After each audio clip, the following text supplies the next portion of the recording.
ಇದು SS digital channel, Shri ಸುಮಂಗಲಿ digital channel. ನೀವು ನೋಡ್ತಾ ಇದ್ದೀರಿ ಸುದ್ದಿ ಸಮಯ, ಸ್ಥಳೀಯ ಸುದ್ದಿಗಳಿಗಾಗಿ.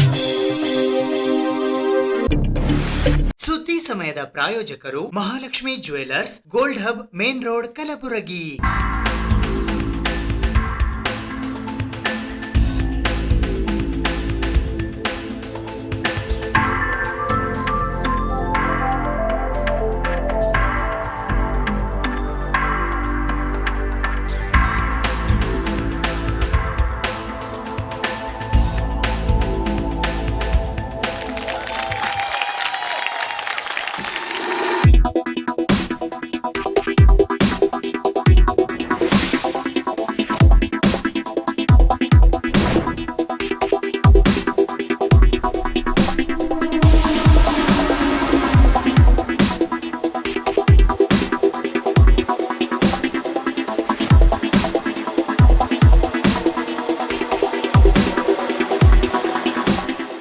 Mahalakshmi jewellers, gold hub, main road, Gulbarga.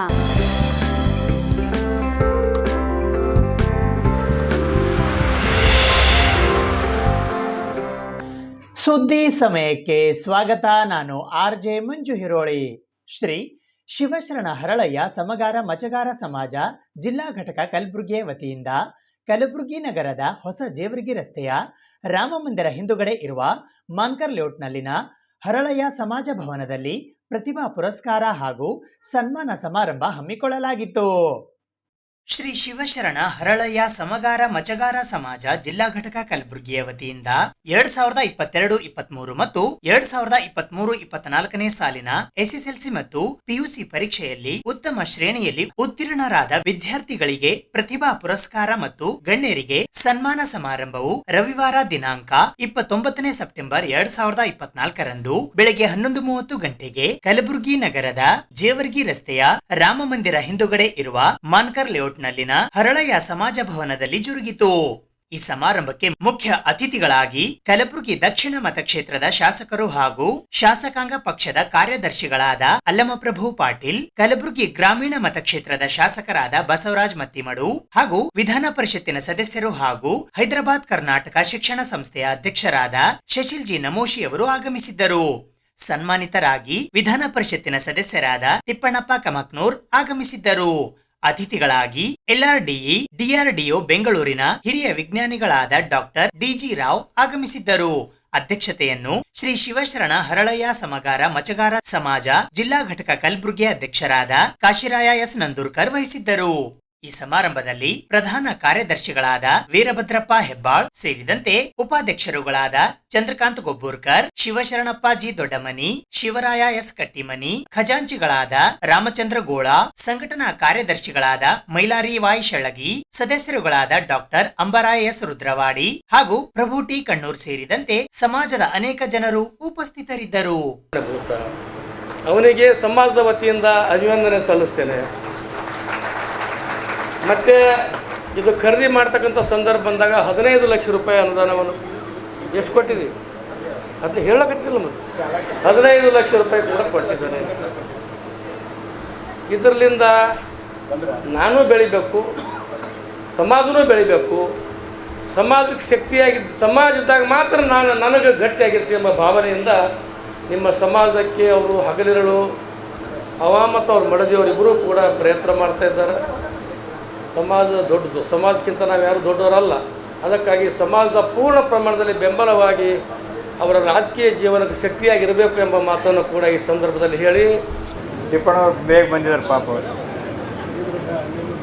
ತಮಗೆಲ್ಲ ಗೊತ್ತಿದೆ ಸಮಾಜದ ಇತಿಹಾಸ. 12ನೇ ಶತಮಾನದಲ್ಲಿ ಬಸವಣ್ಣವರ ಮತ್ತು ಶಿವಶರಣ ಹರಳಯ್ಯನವರ ಅದೆಲ್ಲ ಕತ್ತಿ ಹೇಳಬೇಕು ಬಿಡಬೇಕು, ಹೇಳಿದ್ರೆ ಚೆಂದ ಆಗ್ತಾನಂತ ಒಂದು ಸ್ವಲ್ಪದಾಗ ಹೇಳಿ ಮುಗಿಸ್ತೀನಿ. ಮತ್ತು ಜಾಸ್ತಿ ಹೇಳೋದೇನು. ಮೊದಲನೇದಾಗಿ ಈ ಸಮಾಜದ ಅಭಿವೃದ್ಧಿಗಾಗಿ ನಾನು ಶಾಸಕನಾದಾಗ ಮತ್ತಿಮೂಡೂರು ನನ್ನ ಕ್ಷೇತ್ರ, ಮತಕ್ಷೇತ್ರ. ಅವರು ರೂರಲ್, ನಮ್ಮ BJP, ನಾ ಕಾಂಗ್ರೆಸ್. ನಮ್ಮ ಸಮಾಜಕ್ಕೆ ದುಡ್ಡು ಹಾಕ್ಬೇಕಂತ ಮಾಡೀನಿ. ಬೇಕಾದಂಗೆ ಹಾಕಪ್ಪ ಧಾರವಾಡ ಹಾಕಿದ್ದ ದುಡ್ಡು ಹಾಕಿನಿ. ಅದು ಕೆಲಸ ನಾನು ಹೇಳಿದವ್ರಿಗೆ ಮಾಡ್ತೀನಿ. ನೀ ಏನು ಮಾಡ್ಕೊ, ನಿನ್ನ ಸಮಾಜದ ನೀ ಯಾರಿಗಾರು ಕೊಡು, ಏನನ್ನ ಮಾಡ್ಕೋತ ನಾನು ಹೇಳಿದ್ನಿಲ್ರಿ. ನಾನು ಸಮಾಜದ ಬಗ್ಗೆ ಕಳಕಳಿ ಇರ್ತಕ್ಕಂಥ ಮನುಷ್ಯನನ್ನು ನಾನು ಯಾವಾಗಲೂ ಬೆಂಬಲಿಸ್ತೀನಿ. ಪಾಪ ಅವ 5 ಕೋಟಿ ರೂಪಾಯಿ ಪ್ರಯತ್ನ ಮಾಡಿದ್ದ, 2.5 ಕೋಟಿ ರೂಪಾಯಿ ತಂದು ಈ ಕಟ್ಟಡವನ್ನು ಇವತ್ತು ಭಾಳ ಬೃಹತ್ ಮಟ್ಟದಲ್ಲಿ ಇದನ್ನು ಕೂಡ ಏನಪ್ಪ ಅಂದ್ರೆ ತಾವು CA ಸೈಟ್ ಅಂತೇಳಿ ಅಲಾಟ್ಮೆಂಟ್ ಮಾಡಿಕೊಡ್ರಿ ಶಿಕ್ಷಣ ಸಂಸ್ಥೆಗೆ. ಅದ್ರದ್ದು ಸಣ್ಣ ಸಮಸ್ಯೆ ಆಗ್ತದೆ. ಯಾಕಂದ್ರೆ ನಾನು ನೋಡ್ತೀನಿ ದಿನ ಪೇಪರ್ದಲ್ಲಿ. ಅಣ್ಣಪ್ರಭು ಪಾಟೀಲ್ರು ಸ್ವಲ್ಪ ಮೊದಲಿನ ಹಿಡ್ದೇ, ಯಾಕಂದ್ರೆ ಧರ್ಮ್ ಸಿಂಗ್ ಅವ್ರು ಕೆಳಗೆ ಕಲ್ತವ್ರು ಭಾಳ ಪಳಗಿದವ್ರು ಅವರಾಗಲಿ ಅಥವಾ ನಮ್ಮ ಇದು ತಿಪ್ಪಣ್ಣಪ್ಪ ಕಮ್ಮಕ್ಕನವ್ರು ನೋಡಿದ್ರಿಲ್ಲ ಹೆಂಗೆ ಮಾತಾಡ್ತಾರೆ ಅವರು. ಸ್ವಲ್ಪ ಆ ಥರ ನಮ್ಗೆ ಸ್ವಲ್ಪ ಮಾತಾಡ್ಲಿಕ್ಕೆ ಕಡಿಮೆ ಬರ್ತದೆ ರೀ, ಸ್ವಲ್ಪ ಕ್ಷಮಿಸ್ಬೇಕು. ಒಂದು ಸ್ವಲ್ಪ ಅವೆಲ್ಲ ನೀವು ಜೋರಾಗಿ ಹೊಡೆದು ಬಿಡ್ತೀರಿ, ನಮ್ಗೊಂದು ಸ್ವಲ್ಪ ಅವಕಾಶ ಬರ್ತದೆ. ಅದ್ರ ಒಂದು ಮಾತ್ರ ನಾವು ಎತ್ತಿದ ಕೈ ಅಂತದಂದ್ರೂ ತಪ್ಪಾಗಿರ್ಲಿಕ್ಕಿಲ್ಲ. ನಾವೆಲ್ಲರೂ ಸಮಾಜದ ಮಕ್ಕಳೇ. ಅದರಲ್ಲಿ ಚೊಚ್ಚಿನ ಮಗ ಯಾರು ಅಂತಂದ್ರೆ ನಮ್ಮ ಅತ್ತಿ ಮೂಡೋರು ಅಂತಂದು ಆ ಮಾತನ್ನು ಈ ಸಂದರ್ಭದಲ್ಲಿ ನಾನು ಹೇಳ್ಬಯಸ್ಲಿಕ್ಕೆ ಇಚ್ಛೆಪಡ್ತೇನೆ. ನಾವು ಯಾವತ್ತೂ ಸಮಾಜದ ಏನೇ ವಿಷಯವಾಗಿರಲಿ, ನನಗೆ ಯಾಕೋ ನಮ್ಮ ಚಂದ್ರಕಾಂತ್ ಅವ್ರು ನಮ್ಮವ್ರು ಇಲ್ಲಿ ಭಾಳ ವರ್ಷದ ಒಬ್ಬ ಸೀನಿಯರ್ ವ್ಯಕ್ತಿ, ಏನಾರು ಸಮಾಜ ವಿಚಾರ ಇತ್ತು ಅಂತಂದ್ರೆ ಯಾವತ್ತೂ ನಮ್ಗೆ ಹೇಳ್ಕೊತ ಬರ್ತಿರ್ತಾರೆ.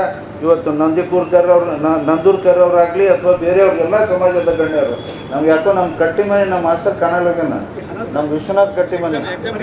ಹಾಂ ಇಲ್ಲ ಅಂತಂದ್ರೆ ಏನೇ ವಿಚಾರದಲ್ಲಿ ಯಾವತ್ತೂ ನಮ್ಗೆ ಅವರು ಸಹಕಾರ ಕೊಡ್ಕೊತ ಬಂದಿದ್ದಾರೆ, ಏನೇ ವಿಚಾರದಲ್ಲಿ ಹೇಳ್ಕೊತ ಬಂದಿದ್ದಾರೆ. ಹೀಗಾಗಿ ನಮ್ಮ ಕರ್ತವ್ಯವನ್ನು ಈ ಸಮಾಜಕ್ಕಾಗಿ ಯಾವತ್ತೂ ನಾವು ಮಾಡ್ಲಿಕ್ಕೆ ಸಿದ್ಧರಿದ್ದೀವಿ ಅಂತ ಈ ಸಂದರ್ಭದಲ್ಲಿ ಹೇಳಬಯಸ್ತಾ ಇದ್ದೇನೆ.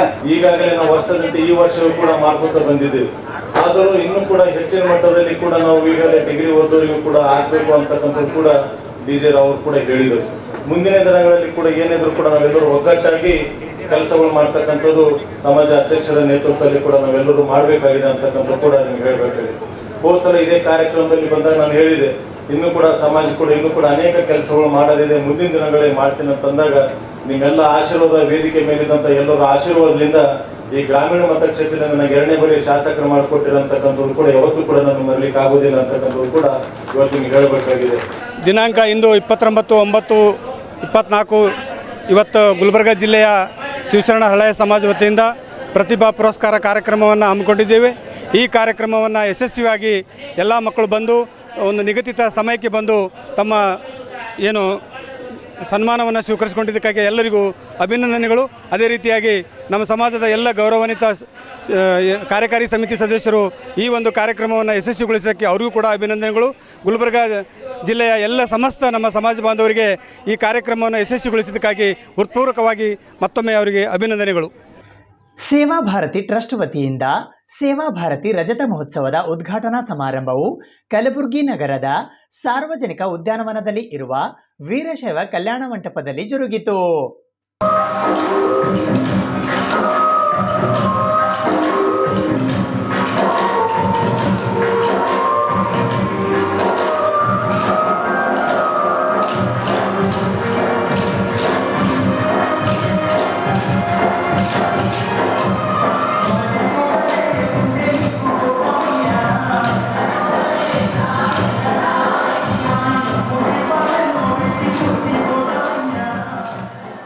ಸೇವಾ ಭಾರತಿ ಟ್ರಸ್ಟ್ ವತಿಯಿಂದ ಸೇವಾ ಭಾರತಿ ರಜತ ಮಹೋತ್ಸವದ ಉದ್ಘಾಟನಾ ಸಮಾರಂಭವು ರವಿವಾರ ದಿನಾಂಕ 29 ಸೆಪ್ಟೆಂಬರ್ 2024 ಬೆಳಿಗ್ಗೆ 11 ಗಂಟೆಗೆ ಕಲಬುರಗಿ ನಗರದ ಸಾರ್ವಜನಿಕ ಉದ್ಯಾನವನದಲ್ಲಿ ಇರುವ ವೀರಶೈವ ಕಲ್ಯಾಣ ಮಂಟಪದಲ್ಲಿ ಜರುಗಿತು. ಈ ಸಮಾರಂಭದ ದಿವ್ಯ ಸಾನ್ನಿಧ್ಯವನ್ನು ಸೇವಾ ಭಾರತಿ ರಜತ ಮಹೋತ್ಸವ ಸಮಾರೋಹ ಸಮಿತಿಯ ಮಹಾಪೋಷಕರು ಹಾಗೂ ಶ್ರೀ ಶರಣಬಸವೇಶ್ವರ ವಿದ್ಯಾವರ್ಧಕ ಸಂಘ ಕಲಬುರಗಿಯ ಚೇರ್ಮನ್ ಪೂಜ್ಯ ಮಾತೋಶ್ರೀ ಡಾಕ್ಟರ್ ದಾಕ್ಷಾಣಿ ಎಸ್ ಅಪ್ಪ ಹಾಗೂ ಮುಗುಳು ನಾಗಾವಿ ಸಂಸ್ಥಾನ ಕಟ್ಟಿಮನಿ ಹಿರೇಮಠದ ಶ್ರೀ ಷಟಸ್ಥಲ ಬ್ರಹ್ಮಿ ಅಭಿನವ ಸಿದ್ಧಲಿಂಗ ಶಿವಾಚಾರ್ಯರು ವಹಿಸಿದ್ದರು. ಅಧ್ಯಕ್ಷತೆಯನ್ನು ಸೇವಾ ಭಾರತಿ ರಜತ ಮಹೋತ್ಸವ ಸಮಾರೋಹ ಸಮಿತಿಯ ಅಧ್ಯಕ್ಷರು ಹಾಗೂ ಶ್ರೀ ಶರಣಬಸವೇಶ್ವರ ವಿದ್ಯಾವರ್ಧಕ ಸಂಘ ಕಲಬುರಗಿಯ ಕಾರ್ಯದರ್ಶಿಗಳಾದ ಬಸವರಾಜ್ ಎಸ್ ದೇಶಮುಖ್ ವಹಿಸಿದ್ದರು. ಮುಖ್ಯ ಭಾಷಣಕಾರರಾಗಿ ಸೇವಾ ಭಾರತಿ ಟ್ರಸ್ಟ್ ಹುಬ್ಬಳ್ಳಿಯ ಕಾರ್ಯದರ್ಶಿಗಳು ಹಾಗೂ ಶ್ರೀ 3000 ಮಠ ಮಹಿಳಾ ಕಾಲೇಜು ಹುಬ್ಬಳ್ಳಿಯ ನಿವೃತ್ತ ಪ್ರಾಧ್ಯಾಪಕರಾದ ಡಾಕ್ಟರ್ ರಘು ಅಕಮಂಚಿ ಆಗಮಿಸಿದ್ದರು.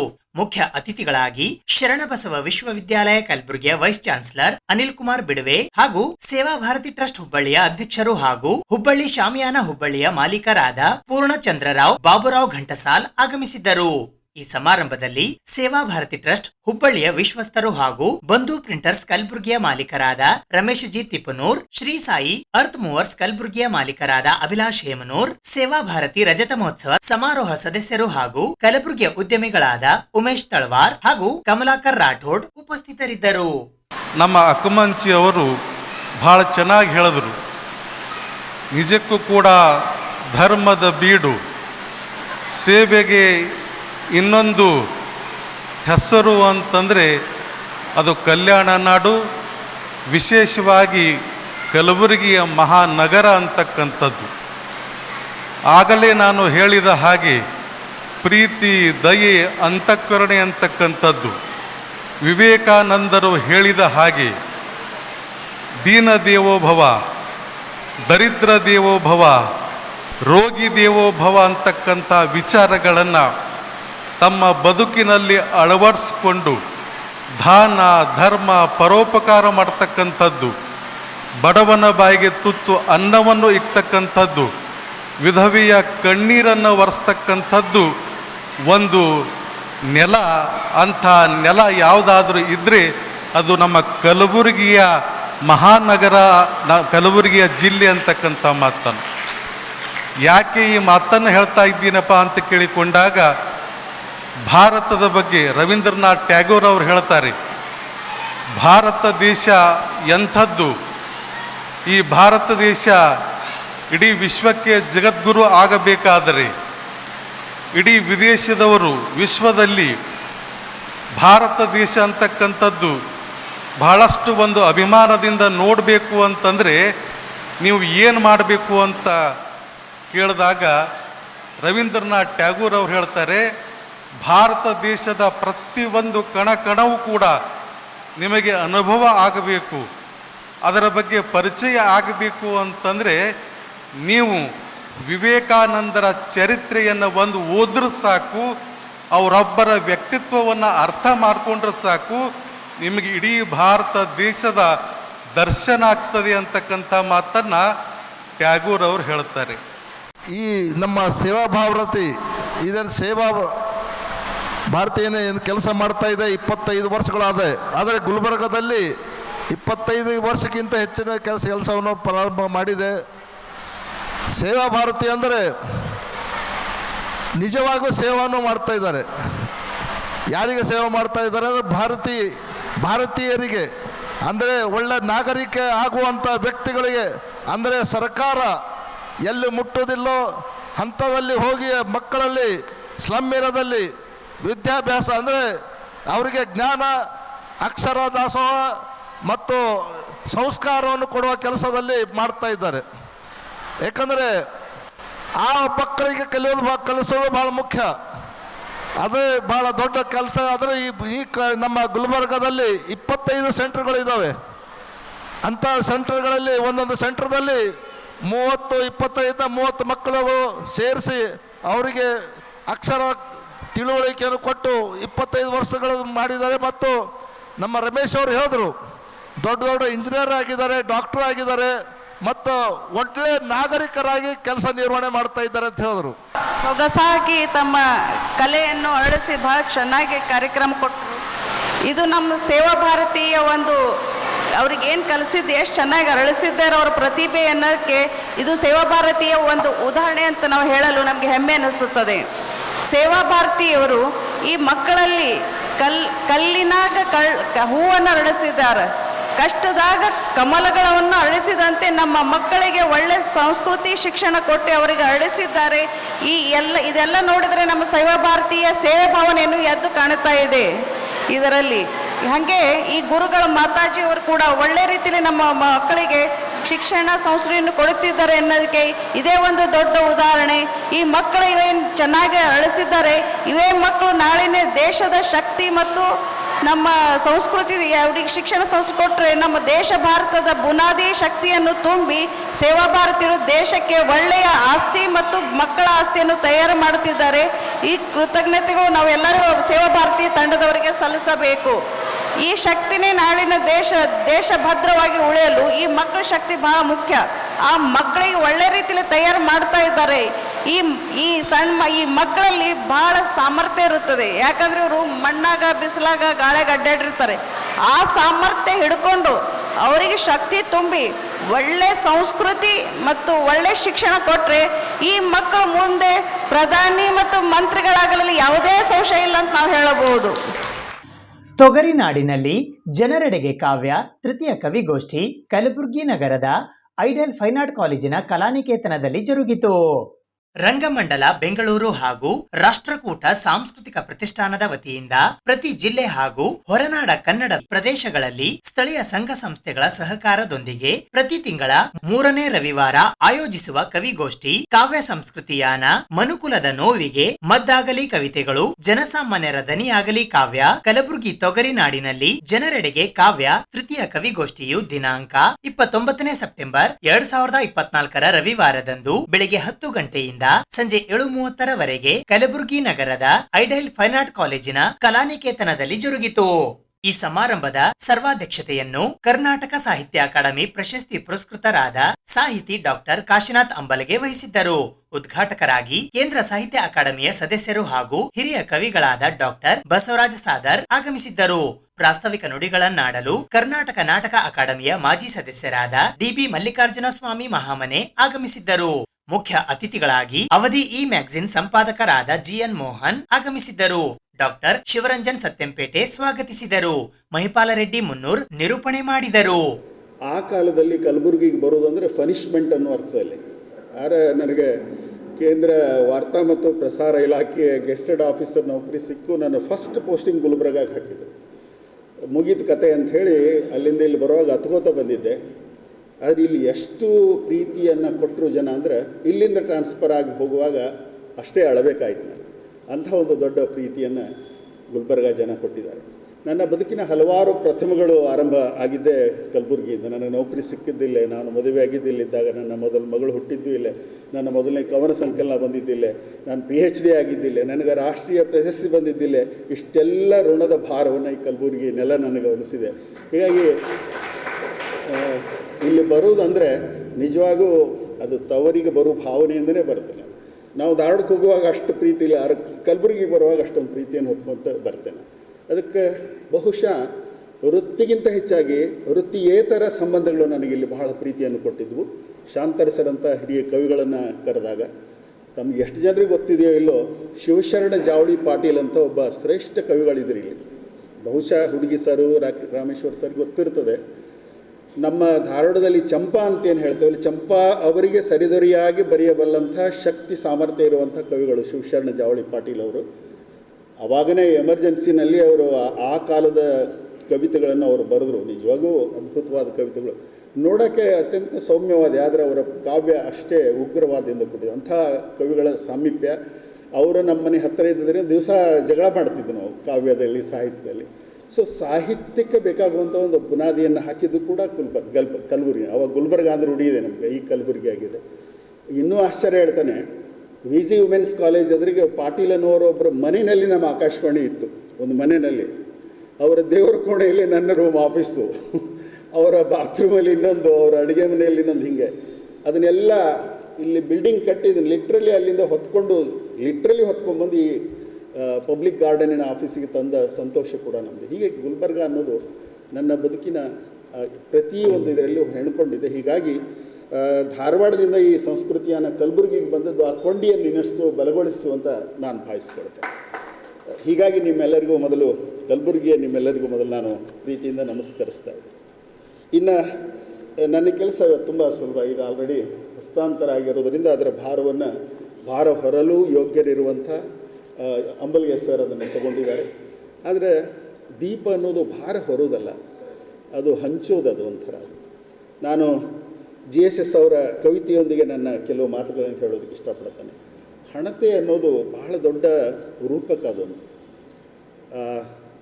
ಅದನ್ನು ಹೆಂಗೆ ವರ್ಣಿಸಿದರೂ ಕಡಿಮೆನೇ. ಅದು ಮೊನ್ನೆ ನಾನು ಹನಿಯಲ್ಲೇ ಬರೆದೆ, ಈ ದೀಪಕ್ಕೆ ದಿಕ್ಕಿನ ಪರಿವೆ ಇರೋದಿಲ್ಲ ಅಂತ. ದೀಪಕ್ಕೆ ದಿಕ್ಕಿನ ಪರಿವೆ ಎಲ್ಲಿ ಸಿಗ್ತದಲ್ಲಿ ಬೆಳಕನ್ನು ಬೀರೋದು.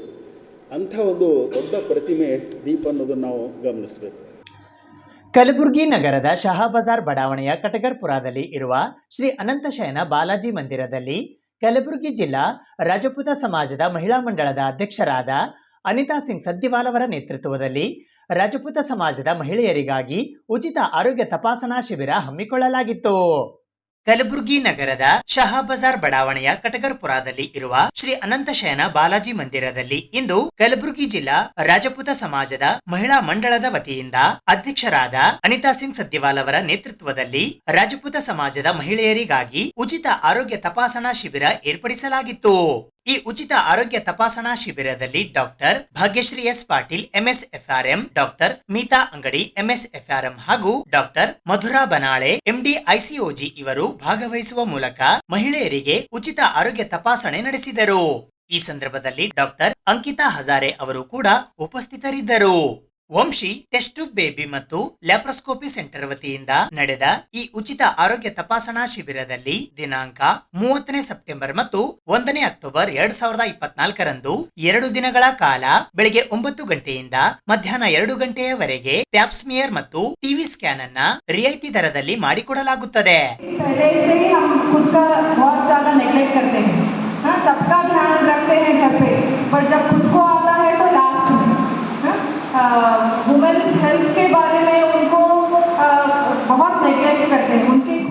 आज हमारे यहाँ पर श्री अनंतशयन बालाजी मंदिर में आज हेल्थ कैंप डाला हुआ था औरतों के लिए, और क्योंकि बहुत सारे औरतें हैं जो जाते नहीं हैं कहाँ पे भी बताने के लिए, जब ज़्यादा होता है तभी जाते हैं, क्योंकि जब थोड़ा बहुत होता है तो घर में ही ऐसे इलाज कर लेते हैं, ऐसे ही रहते हैं।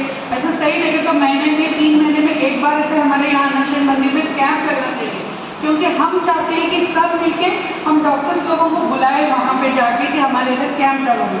मैं सबसे पहले ये कहूँगी कि हमारे भाग्यश्री मैडम जी आपका बहुत बहुत धन्यवाद, और हमारे मधुकर बना लीजिए आपका भी बहुत बहुत धन्यवाद जो हमारे पास आके आपने हमारे को समय दिया।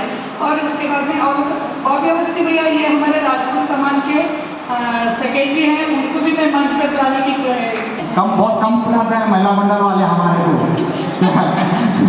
लेकिन फिर भी आज खुशी है, आज हमको भी याद करें। अच्छी बात है, काफ़ी अच्छी बात है। मैं बुलाना चाहूँगा शोभा चाची।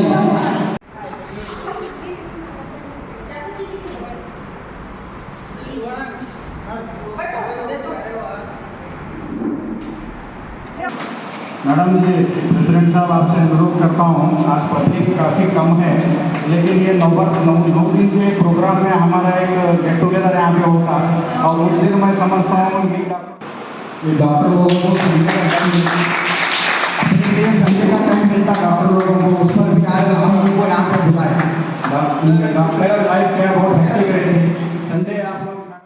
ಕಲಬುರಗಿ ನಗರದ ಹುಮ್ನಾಬಾದ್ ರಸ್ತೆಯ ಭಾರತ್ ಪ್ರೈಡ್ ಪಾರ್ಕಿನಲ್ಲಿ ಜಿಆರ್ಬಿ ಕಂಪನಿಯ ವತಿಯಿಂದ ಕಲಬುರಗಿಯಲ್ಲಿ ಪ್ರಥಮ ಬಾರಿಗೆ ಅಡುಗೆ ಮನೆ ಕಾರ್ಯಕ್ರಮ ಆಯೋಜಿಸಲಾಗಿತ್ತು. ಜಿಆರ್ಬಿ ಕಂಪನಿಯ ವತಿಯಿಂದ ಅಡುಗೆ ಮನೆ ಕಾರ್ಯಕ್ರಮವು ಕಲಬುರಗಿಯಲ್ಲಿ ಪ್ರಥಮ ಬಾರಿಗೆ ದಿನಾಂಕ 29ನೇ ಸೆಪ್ಟೆಂಬರ್ 2024ರ ರವಿವಾರದಂದು ಬೆಳಿಗ್ಗೆ 11 ಗಂಟೆಗೆ ಕಲಬುರಗಿ ನಗರದ ಹುಮ್ನಾಬಾದ್ ರಸ್ತೆಯ ಮಾರುತಿ ಸುಜುಕಿ ಶೋರೂಮ್ ಎದುರುಗಡೆ ಇರುವ ಭಾರತ್ ಪ್ರೈಡ್ ಪಾರ್ಕಿನಲ್ಲಿ ಜರುಗಿತು. ಈ ಕಾರ್ಯಕ್ರಮದಲ್ಲಿ ಜಿಆರ್ಬಿ ಕಂಪನಿಯ ಶೆಫ್ ಕೂಡ ಬಂದಿದ್ದರು. ಈ ಸಂದರ್ಭದಲ್ಲಿ ಕಲಬುರಗಿಯ ಜಿಆರ್ಬಿ ಕಂಪನಿಯ ಡೀಲರ್ಸ್ ಗಳಾದ ಅರವಿಂದ್, ನಾಗರಾಜ ಸ್ವಾಮಿ, ವೀರೇಂದ್ರ ಬಡಿಗೇರ್, ಬಸವರಾಜ್ ಮರ್ತೂರ್ಕರ್, ಸಂತೋಷ್ ಕಟಾಳೆ ಸೇರಿದಂತೆ ಗಂಗಾಧರ್, ಸಾದಿಕ್, ಸುನಿಲ್, ಶಫಿ, ಅಮರ್, ಮಲ್ಲಿಕಾರ್ಜುನ್ ಉಪಸ್ಥಿತರಿದ್ದರು. ಮಹಿಳೆಯರಿಗೆ ಜಿಆರ್ಬಿ ಅಡಿಗೆಯ ಬಗ್ಗೆ ಮಾಹಿತಿಯೊಂದಿಗೆ ಆಟಗಳನ್ನು ಆಡಿಸಿ ಬಹುಮಾನಗಳನ್ನು ವಿತರಿಸಲಾಯಿತು. ಕಾರ್ಯಕ್ರಮದ ನಂತರ ಊಟದ ವ್ಯವಸ್ಥೆಯನ್ನ ಕೂಡ ಮಾಡಲಾಗಿತ್ತು. ಈಗ ನಾನು ಬೆಂಗಳೂರಿಂದ ಬಂದಿದ್ದೀನಿ, ನನ್ಗೆ ಏನಾದರೂ ಒಂದು ಸ್ಪೆಷಲ್ ಅಡುಗೆ ಮಾಡ್ಕೊಡ್ಬೇಕು ನಿಮ್ಮ ಗುಲ್ಬರ್ಗಾದು ಅಂದರೆ ಏನು ಮಾಡ್ಕೊಡ್ತೀನಿ? ಅಯ್ಯೋ, ನಮ್ಮ ತುಮಕೂರಲ್ಲೇ ಮಾಡ್ತಾರೆ ಅದು. ನಿಮ್ಮ ಸ್ಪೆಷಲ್ ಹೇಳ್ರಿ. ಕಾಲು ಭಾಗ ನೀರು ಬೇಕಾಗುತ್ತೆ, ಕಾಲು ಭಾಗ ನೀರು, ಬಿಸಿ ನೀರಲ್ಲ, ಮಾಮೂಲಿ ನೀವು ಕುಡಿಯೋ ನೀರನ್ನು ಹಾಕೊಂಡು ಹಿಟ್ಟು ಕಲಿಸ್ಕೊಡೋದು.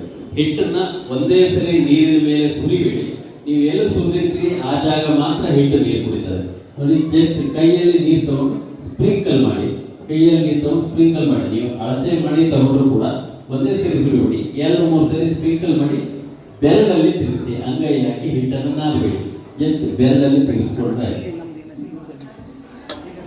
एक ग्लास जामुन आटा के लिए अप्रॉक्सीमेट उसका पाव 1/4 पानी चाहिए, नॉर्मल पानी। पानी को एक ही बार आटा में नहीं डालना है, जस्ट स्प्रिंकल करना, उंगली से मिक्स करना, स्प्रिंकल करके दयविಟ್ಟು ಬರ್ಬೋದು ಇಲ್ಲಿ ಕರಿಯೋದಿದ್ರು ಕರಿಬೋದು ನೋಡಿ, ನೀವೇ ಮಾಡಿದ್ರು ಮಾಡಬಹುದು ಜಾಮೂನು। ಹಿಟ್ಟು ಕಲಸಿದ ಮೇಲೆ ಒಂದು ಫ್ಲಾಟ್ ಆಗಿರೋ ಪ್ಲೇಟ್ಗೆ, ಈ ಥರ ಫ್ಲಾಟ್ ಆಗಿರಬೇಕು ಪ್ಲೇಟ್ಗೆ ಎಣ್ಣೆ ಸವರಿ ಇಟ್ಕೊಳ್ಳಿ।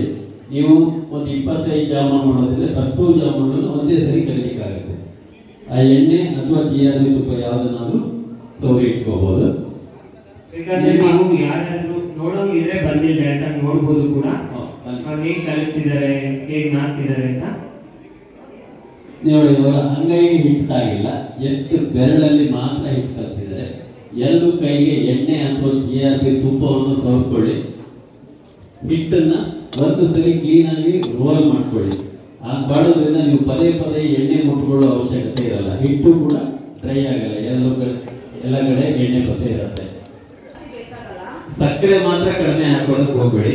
ನೀವು ಪಾಕಕ್ಕೆ 1 ಲೋಟ ನೀರಿಗೆ 1 ಲೋಟ ಸಕ್ಕರೆ ಹಾಕಿದ್ರೆ ಅರ್ಧ ಲೋಟ ಸಕ್ಕರೆ ಹಾಕ್ತೀನಿ, ನಾನು ಅರ್ಧ ಲೋಟ ಸಕ್ಕರೆ ಉಳಿಸ್ತೀನಿ, ಅಥವಾ ಸಕ್ಕರೆ ಜಾಸ್ತಿ ಆಗುತ್ತೆ ಕಡಿಮೆ ಹೌದಾ? ಇದು ಸಕ್ಕರೆ ಕಡಿಮೆ ಆಗಿದ್ರೆ ಏನಾಗುತ್ತೆ ಪ್ರಾಬ್ಲಮ್ ಅಂದ್ರೆ, ನೀವು ಉಂಡೆಗಳನ್ನೆಲ್ಲ ಕ್ಲೀನಾಗಿ ಕಟ್ಟಿರ್ತೀರಿ, ತೆಗೆದು ಪಾಕಕ್ಕೆ ಹಾಕಿದ ತಕ್ಷಣ ಆ ಪಾಕದಲ್ಲಿ ಸ್ಟ್ಯಾಮಿನಾ ಇರೋದಿಲ್ಲ, ಬಿಸಿ ನೀರಿಗೆ ಉಂಡೆ ಹಾಕಿದಾಗ ಆಗುತ್ತೆ। ಅದು ನೀವು ಕ್ಲೀನಾಗಿ ಜಾಮೂನು ತೆಗಿಲಿಕ್ಕೆ ಬರೋದಿಲ್ಲ, ಅಲ್ಲೇ ವಾಡುತ್ತದೆ, ಪಾಕದಲ್ಲಿ ಹೊಡ್ಕೊಳ್ತದೆ। ನಿಮ್ಮ ಸಮಸ್ಯೆ ಆಗಿದೆಯೋ ನನಗೆ ಗೊತ್ತಿಲ್ಲ। ಅದಕ್ಕೆ 1 ಲೋಟ ನೀರಿಗೆ 1 ಲೋಟ ಸಕ್ಕರೆ ಹಾಕಿ ನೀವು ಮಾಡಿದ ತಕ್ಷಣ ಜಾಮೂನು ತಿನ್ನುವಾಗ ಸ್ವಲ್ಪ ಸ್ವೀಟ್ ಜಾಸ್ತಿಯೋ ಅನಿಸ್ತದೆ, ಬಟ್ ಅದು ನೆಕ್ಸ್ಟ್ ಡೇಗೆ ತುಂಬಾ ಕರೆಕ್ಟ್ ಆಗಿರುತ್ತೆ, ಎಲ್ಲ ಕಡೆ ಪಾಕ ಹೇಳ್ಕೊಂಡ್ಬಿಟ್ಟು ಚೆನ್ನಾಗಿ ಬರುತ್ತೆ। 1 ಲೋಟ ನೀರಿಗೆ 1 ಲೋಟ ಸಕ್ಕರೆ ನೋಡಿ, 1 ಉಂಡೆ ಹಾಕಿದ್ದು ಎಣ್ಣೆಗೆ ಟೆಸ್ಟ್ ಮಾಡ್ಲಿಕ್ಕೆ 1 ಉಂಡೆ ಹಾಕಿ, ಅದು ಎಣ್ಣೆಯಲ್ಲಿ ಮೇಲೆ ಬಂದು ಲೈಟ್ ಯೆಲ್ಲೋಯಿಶ್ ಕಲರ್ ಬಂದ್ರೆ ಟೆಂಪರೇಚರ್ ಕರೆಕ್ಟ್ ಆಗಿದೆ ಅಂತ ಅರ್ಥ। ಅದು ಮೇಲೆ ಬರದೆ ಹಾಗೆ ಕೆಳಗೆ ಕೂತಿದ್ರೆ ಟೆಂಪರೇಚರ್ ಕಡಿಮೆ ಇದೆ ಅಂತ ಅರ್ಥ। ಅವಾಗ ನೀವು ಉಳಿದ ಉಂಡೆಗಳನ್ನ ಹಾಕಿದ್ರೆ ಎಣ್ಣೆಯಲ್ಲಿ ಉಂಡೆಗಳು ಹೊಡ್ಕೊಂಡ್ಬಿಡೋ ಚಾನ್ಸಸ್ ಇರುತ್ತೆ।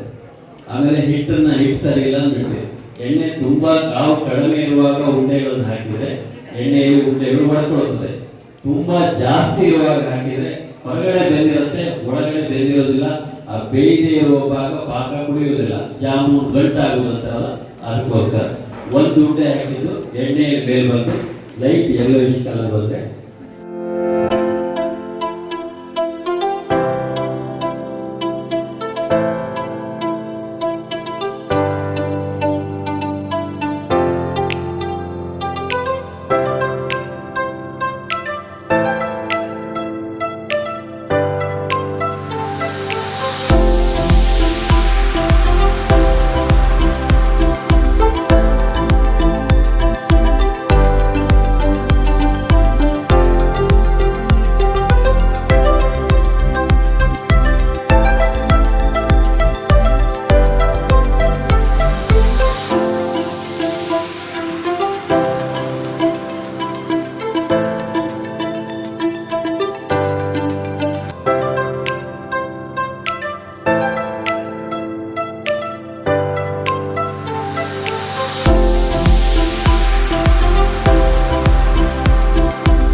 ಇದು ಇವತ್ತಿನ ಸುದ್ದಿ ಸಮಯ. ಸ್ಥಳೀಯ ಸುದ್ದಿಗಳಿಗಾಗಿ ನೋಡ್ತಾ ಇರಿ ಸುದ್ದಿ ಸಮಯ.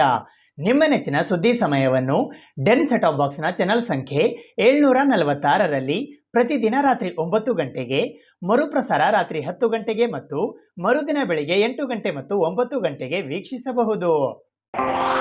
ಇದು SS ಡಿಜಿಟಲ್ ಚಾನಲ್, ಶ್ರೀ ಸುಮಂಗಲಿ ಡಿಜಿಟಲ್ ಚಾನಲ್. ನೀವು ನೋಡ್ತಾ ಇದ್ದೀರಿ ಸುದ್ದಿ ಸಮಯ, ಸ್ಥಳೀಯ ಸುದ್ದಿಗಳಿಗಾಗಿ. ಸುದ್ದಿ ಸಮಯದ ಪ್ರಾಯೋಜಕರು Mahalakshmi jewellers, gold hub, main road, Kalaburagi.